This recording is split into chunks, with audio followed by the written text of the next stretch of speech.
When a mother's brute force meets an assassin's silent poison, the outcome seems certain. But what happens when the rules of engagement are suddenly shattered by an agent of pure chaos?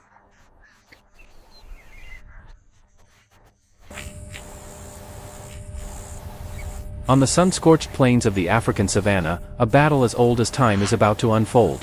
This is not just a fight, it is a clash of legends. In one corner, the Guardian, a colossal bird standing like a watchtower over her domain, a 9-foot titan that can outrun a racehorse and kill a lion with a single kick. In the other, the Assassin, a silent, golden specter flowing over the rocks, a master of the unseen world who carries death in its fangs. At stake is the future itself, cradled in a humble nest of eggs. This is a showdown of parental fury versus cold-blooded precision. When the towering protector is pushed to defend her young from one of the world's deadliest infiltrators, can sheer size and strength overcome a liquid dagger of neurotoxic venom? On this ancient battlefield, where territories overlap and survival is the only law, two masters of their craft are on an unavoidable collision course.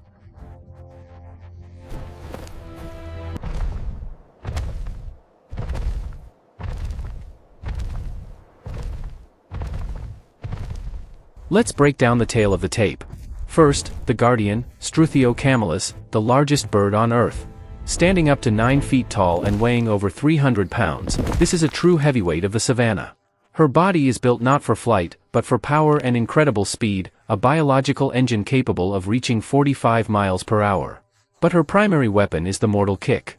The long, muscular legs strike forward with an estimated force of 500 pounds per square inch, concentrated on a single, lethal 4-inch toe claw.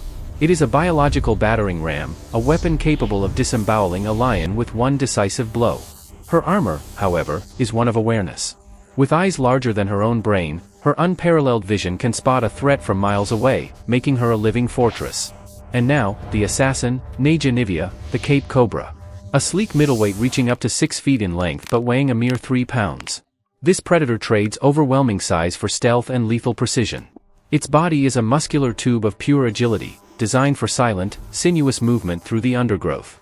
Its armor is invisibility, its earth-tone scales allow it to become a ghost in the grass, while its speed makes it an escape artist. But its true power lies in its weapon, the neurotoxic kiss. Its fangs are a hypodermic delivery system for a liquid dagger, a fast-acting venom that attacks the nervous system, causing paralysis and respiratory failure in minutes. The venom from a single bite is potent enough to kill 6 adult humans. It's the ultimate tale of the tape, brute force against biological warfare. The hammer versus the poison needle. The physical tools are laid bare, but in a real confrontation, which arsenal will prove superior?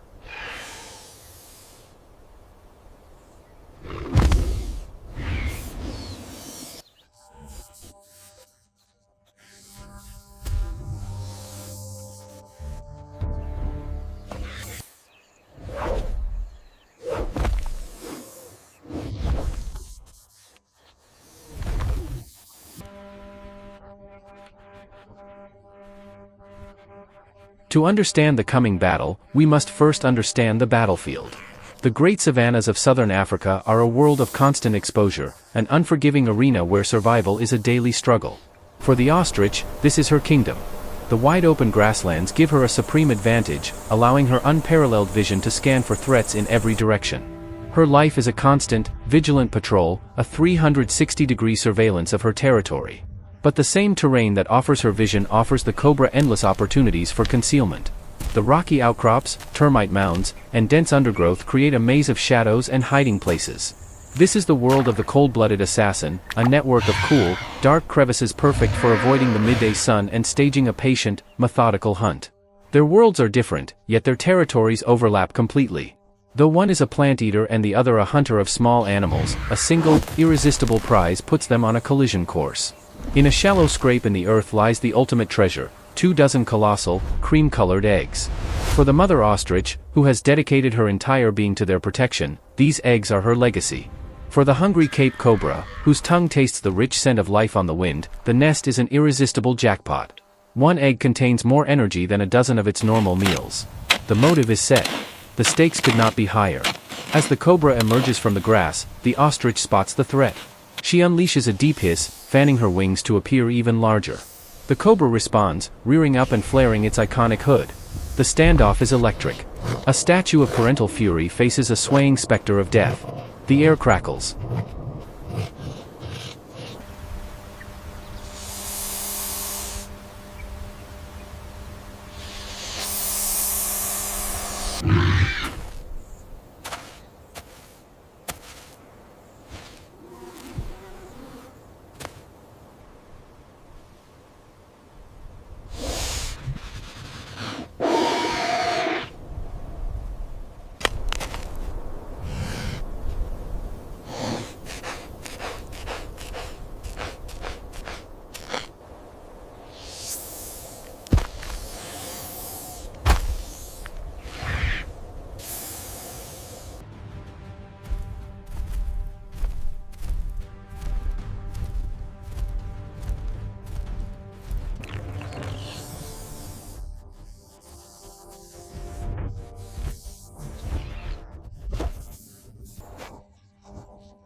But this is more than a physical confrontation. It is a battle of minds, of instinct honed over millennia. The ostrich is a fortress guardian. Her entire life is a training exercise in spotting and neutralizing threats from a distance.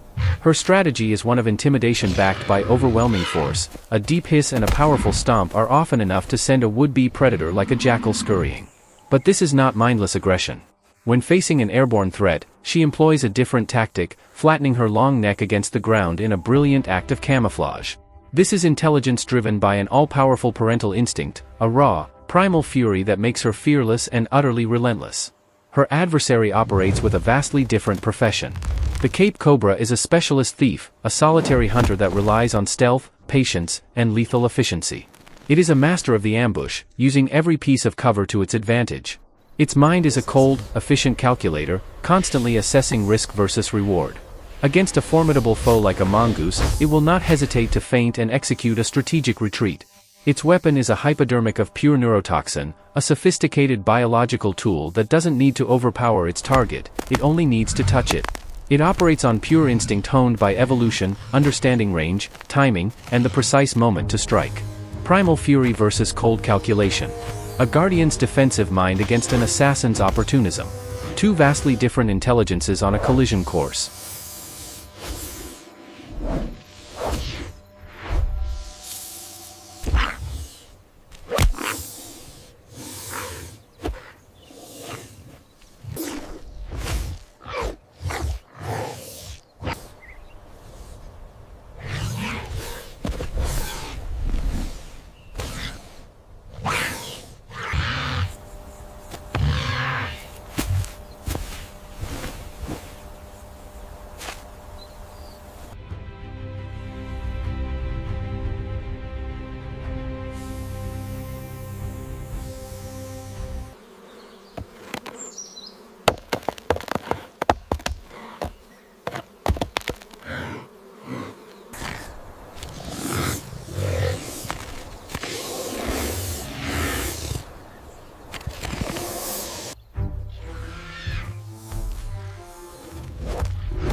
And now, the collision. The standoff breaks as the ostrich lunges, not with a kick, but with a lightning-fast peck, a test of her opponent's reflexes. The cobra sways back, a golden blur of evasion. The test is over. The mother commits, unleashing her primary weapon, a devastating forward kick aimed to crush the serpent's spine. But the cobra is impossibly fast. It flattens itself to the ground as the lethal claw sides inches above its head. For a split second, as the ostrich recovers her balance, she is vulnerable. The cobra seizes the opportunity. It lunges, striking the thick, scaly leg. The fangs connect. The fight is now a race against time. But the commotion has drawn unwanted attention. From a nearby burrow, a third combatant emerges, the honey badger, the living embodiment of chaos. It ignores the furious giant and the venomous serpent, its eyes locked on the ultimate prize, the eggs. The duel has become a free-for-all. The cobra, a master of risk assessment, now faces two enemies, one of which is famously resistant to its venom. The calculation is simple: abort. It lowers its hood and makes a strategic retreat into the grass. The ostrich turns her full fury on the new threat, landing a powerful kick. But the badger's notoriously tough, loose skin absorbs the impact. Before the ostrich can strike again, the tenacious thief grabs an egg and makes a break for its burrow. The battle is over, but there is no clear victor. The guardian has driven off the assassin but lost a part of her future. In the unforgiving arena of the savanna, survival isn't about winning the fight, it's about living to fight another day. And in that, all three remain undefeated.